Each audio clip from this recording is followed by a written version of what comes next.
Hello my dear aspirants, I hope you all are doing well and I hope your preparations are also going well. Today I am again back with a very important topic for your CSIR NET exam and any kind of life science exams. So this topic is sea urchin fertilization. So watch the video till end and I hope this video will be helpful enough for you. And if you want to take detailed coaching, you can comment down below or you can contact in the given number. I provide full detailed coaching for NET and SLATE examinations. So watch the video till end, and if you like my videos, then please subscribe to my channel. Okay, so let's discuss about the sea urchin development biology. So what is sea urchin? Sea urchin is an echinodermata and it is a spiny water animal and it is invertebrate having no backbone. These things are not important. What is important for your syllabus is the fertilization in sea urchin, how it happens. So before knowing the actual fertilization, we have to know about the sperm and the egg of the sea urchin. So like any other organisms, the sperm of the sea urchin is also haploid and that means N, it is not twice N. The sperm has acrosome which is derived from Golgi. You know the Golgi organelle. So the acrosome of the sperm is derived from Golgi and the acrosome is present in the sperm head. So the sperm can be divided into three parts. One is head, midpiece and tail. So in the head there is something called acrosome and this part is the acrosomal part. And what is present in acrosome? In the acrosome you can see some small dots. Those are nothing but those are some enzymes that can digest a part through the outer coverings of the egg. That means the egg has different coverings, different layers, and the sperm has to reach the innermost layer, which is the egg cell membrane. So the sperm has to digest this layer, and then it will reach the last layer. So for digesting all these layers, the sperm needs some strong enzymes. So in the acrosome, enzymes are present that helps to digest different types of proteins or different types of molecules. Then coming to the tubulin. Tubulin is the basis for the structure of flagellum. That means this tail is the flagellum which helps in the movement of the sperm. The sperm has to move, right? Then only the sperm will reach the egg. So this movement is because of the flagellum. This part is the flagellum and tubulin. This is a microtubule. This is a part of the cytoskeleton. I hope you already know about cytoskeleton. So tubulin helps in this the structure of flagellum. Coming to the egg, so what are the different parts of the sea urchin egg? See, the these round structures, that means the outermost layer is called the egg jelly. What egg jelly can do? It helps in attracting or activating the sperm. The sperms get attracted towards the egg because of the egg jelly. Remember one thing, the fertilization in sea urchin is external. That means sea urchin is a water animal, aquatic animal.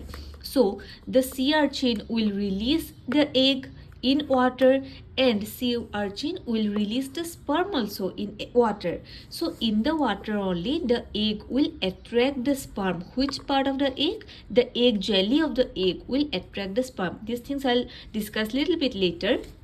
First you just understand the structure of the egg. Then again after the egg jelly there is a layer called phytaline envelope. This phytaline envelope layer is similar to the zona pellucida layer in mammals. If you have studied fertilization in mammals, then I hope you have studied about zona pellucida. So same thing here, phytaline envelope does. So the next layer is the phytaline envelope. It helps in species binding of the sperm. That means there will be different eggs in the water. Eggs from different species will be there in the water. So how the sperm will recognize that this egg is the egg of sea urchin and not the egg of frog or any other organism. So these things are helped by phytaline envelope. These things again I'll discuss later. Next one is the cortical granule. What is cortical granule? You can see these type of small dots. These cortical granules are similar to acrosome. That means inside these cortical granules different enzymes will be present and those enzymes will do certain things which will be discussed later. Now coming to the fertilization steps. We have learned a little bit about the sperm and we have learned a little bit about the egg. Now how this fertilization takes place. See, there are different steps. First one is the chemoattraction. Chemoattraction means the attraction of the sperm by the egg by releasing some chemicals, some molecules. Okay. See, chemoattraction of sperm by the egg is done by some molecules which are secreted by the egg. Where? In water, of course. Binding of the sperm is the next step. Where the sperm will get bind? Sperm will get bind to the egg jelly. Okay, that means the outermost layer of the egg. After binding of the sperm, what will happen? See, this is the first stage and second stage steps. Both are mixed here in this diagram. Chemoattraction was done. These are the layers of egg. Imagine this is a round egg. Last layer is the egg cell membrane. The sperm has to reach here. Next layer is the vitelline envelope and the outermost layer is the egg jelly. So the sperm will first come and bind to the egg jelly. After that, what will happen? Exocytosis will occur. What is exocytosis? Release of those acrosomal vesicles. Okay, inside the acrosome is an area, for example. So inside that area, different vesicles are present where enzymes are stored. So those will be exocytosed, means all those will be released. All the enzymes will be released. And those enzymes, what it will do? It will digest the vitelline envelope. This layer will be digested. This layer will be digested. And thus, the sperm will reach the egg cell membrane, which is the passage of the sperm step. Okay. And at last, what will happen? Fusion of the egg and sperm. So see here, egg and sperm, both membranes are fused together. Now coming to the most interesting part. That means, see, the fertilization is external first of all, and it is occurring in where? The fertilization is taking place in water, right? So what is happening here? Different eggs will be present, different sperms will be present. Okay, sperm from different species, egg from different species will be present. So how the sperm of sea urchin will directly bind with the egg of the sea urchin? Why not egg of some other organism? How this interaction will occur? Okay, so this is the basis of species specific fertilization. This mistake will never occur. Okay, the sperm of the sea urchin will recognize the egg of the sea urchin only. Okay, and the egg of the sea urchin will bind to the sperm of the sea urchin only. Okay, they will only meet, not with other sperm or egg. So how this occurs, how this specificity is gained, that you have to understand. But see, for that, different components you have to understand first. What are the components present in egg and sperm that helps in species specific fertilization? Egg has a receptor, remember, which is called EBR1. Okay, this receptor, this egg will have one receptor like this. Okay, which will be called EBR1, and this receptor is ligand specific. That means it will bind with only one specific type of ligand, not any XYZ, only a specific type of ligand. Then what else egg will have? Egg will have something called resect. Resect is a sperm activating protein or peptide that is released by the egg as a chemoattractant for sperm. See, first you understood what is EBR1, right? So EBR1 is a receptor that will bind with some ligand which will be present in the sperm. But what about resect? Resect is a protein or it is a peptide which will bind. Now resect is a ligand, for example. Okay, resect will bind with certain receptor which will be present in the sperm. Okay, so one EBR1 is a receptor, resect is a ligand. This is a receptor for sperm ligand, this is a ligand for sperm receptor. I hope it is clear. Apart from ligand, we have something like spirect. Though these two both are chemotactic proteins in sea urchin that increase sperm motility and provide direction to the sperm. Okay, when this resect or spirect will bind with specific receptor of the sperm, this binding will activate the sperm, will help in movement of the sperm, or it will provide us particular speed to the sperm or direction. Resect, where it is present? It is present in egg jelly. Just like the egg is having certain components, sperm will also have certain components that will help in species-specific fertilization. Like sperm has bindin protein. Bindin protein is the ligand for EBR1. Okay, now these are very specific things. Bindin is a ligand which will only bind with EBR1. And EBR1 being a very specific receptor, it will only allow bindin to bind with it. So these two are like best friends. No one will come in between them. This will provide a particular specificity to the sperm and egg of sea urchin. RGC is the receptor which will be present in the sperm, and RGC is the receptor for resect. Now you understood, bindin is a ligand for EBR1, RGC is the receptor for resect. These things are specific, okay, no one will come in between them. See the mode of chemotactic peptide in sea urchin sperm, how all this resect will activate the sperm, and let's see these things. Resect will activate RGC, which is a receptor in the sperm. RGC, the full form is receptor guanylyl cyclase. This activation will lead to the increase in cGMP level in the sperm. Increase in cGMP level in the sperm will open calcium channels. These calcium channels, when it will get opened, various calcium ions can enter into the sperm. And entry of the calcium into the sperm will provide sperm motility towards egg. Let me explain this properly. Suppose this is the sperm membrane, sperm cell membrane, and this is the receptor. What receptor? The name of the receptor is RGC, receptor guanylyl cyclase.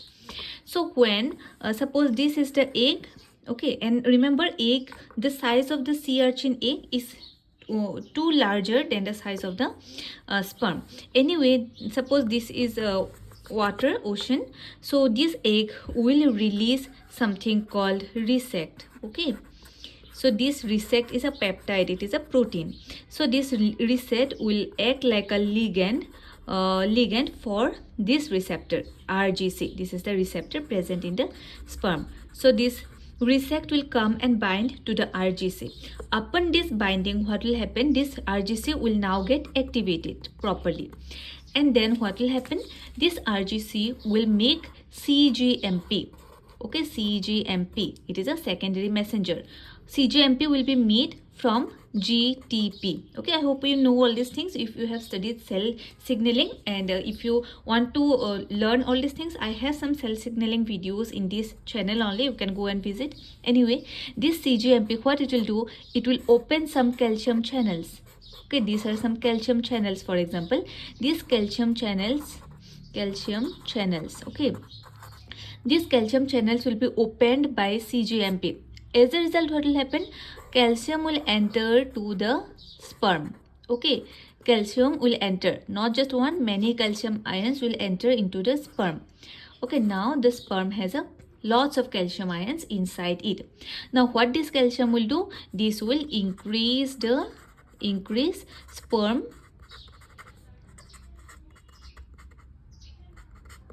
okay. So this calcium will increase the sperm motility towards egg, and now this sperm will move towards the egg. This resect, ultimately it is providing a directional cue. Okay, it is providing a direction to the sperm. So this sperm will now move towards the egg. Now we have studied about acrosome. That means this part of the sperm is called acrosome, which is present in the sperm head. So there is something called acrosomal reaction. What is acrosomal reaction? It is nothing but the release of the acrosomal enzymes or the vesicles. Okay, now how this will happen? See, acrosomal reaction is initiated by the contact of sperm with egg jelly. This is very important.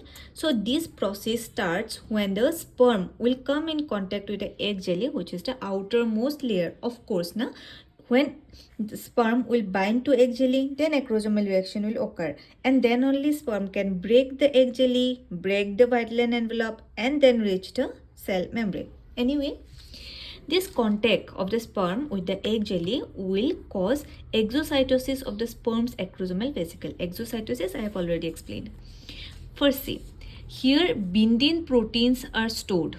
Fine, and these small dots are the acrosomal enzymes present in acrosomal vesicles. Two things are there, and this part is the G-actin. If you have studied cytoskeleton, you already know about G-actin. If you have not studied cytoskeleton, if you want me to make a video on cytoskeleton, microtubule, microfilament and all, so then you can comment down below and I will make one separate video for cytoskeleton. Here I can't explain the entire cytoskeleton part right now, but this G-actin is a part of cytoskeleton. Okay, these are some proteins, okay, small monomeric proteins, G-actin.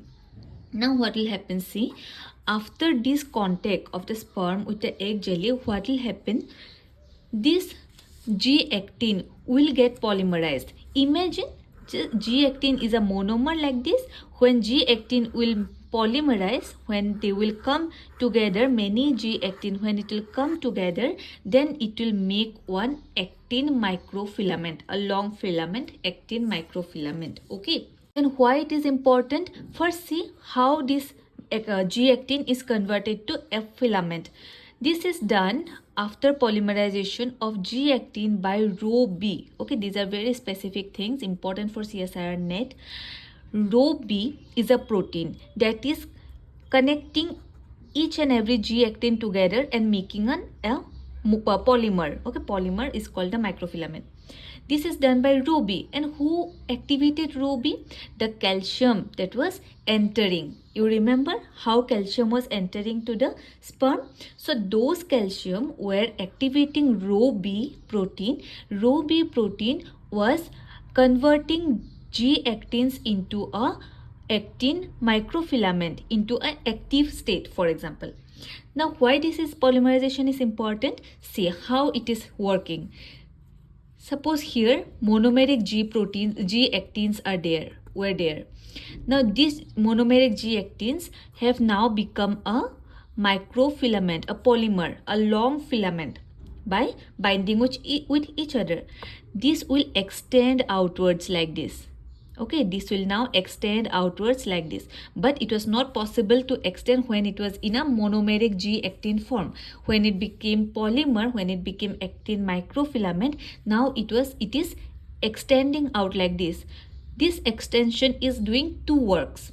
One, it is releasing the this one acrosomal enzymes, and also it is exposing the bindin proteins. Bindin protein is exposed. After bindin is exposed, what will happen?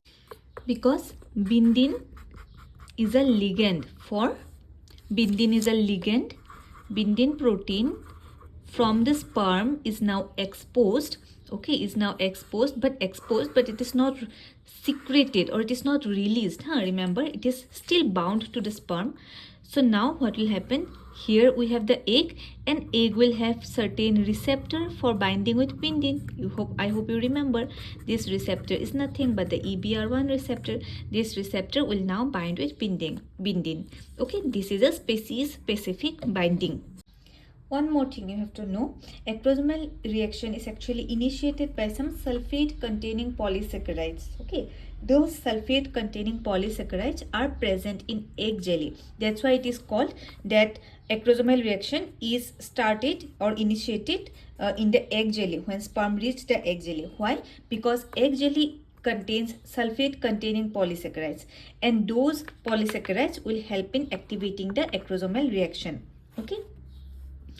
These sulfated containing polysaccharides binds with some specific receptor located above the acrosomal vesicle on the sperm cell membrane. That means these sulfate containing polysaccharides are present in egg. They will bind with specific receptor present in sperm cell membrane, and then the acrosomal reaction will get initiated. I will explain this properly after these three points. Apart from all these things, this sulfated containing polysaccharide also activates some calcium channels that allow calcium entry into the sperm. Some sodium hydrogen exchanger pump also it activates, that enters sodium into the sperm and exit hydrogen from the sperm, and a phospholipase C enzyme that makes IP3, which is a secondary messenger. So these 3 points you just remember. Let me revise the entire things once again. The egg is releasing some chemoattractant like reset. and this resect is going and binding to the sperm receptor. The name of the receptor was RGC, okay, and this RGC helped to enter calcium in the sperm, and thus the sperm was moving towards the egg. Okay, this was the first step. Second, what happened? Second, the sperm now reached near the egg jelly. The sperm now reached near the egg jelly. The sperm has specific receptor for what? Receptor for sulfate containing polysaccharides, and this egg, the egg jelly will have some sulfate containing polysaccharide, and this is the receptor. The receptor is present in the sperm and the ligand is secreted by the egg jelly. This sulfate containing polysaccharide will bind to the sulfate containing polysaccharide receptor of the sperm. This binding will help the sperm to bind with the egg jelly. Now the sperm is binding with the egg jelly. Then what will happen? Then this is the egg, these are the egg jelly. The sperm is now bound to the egg jelly. Now what will happen?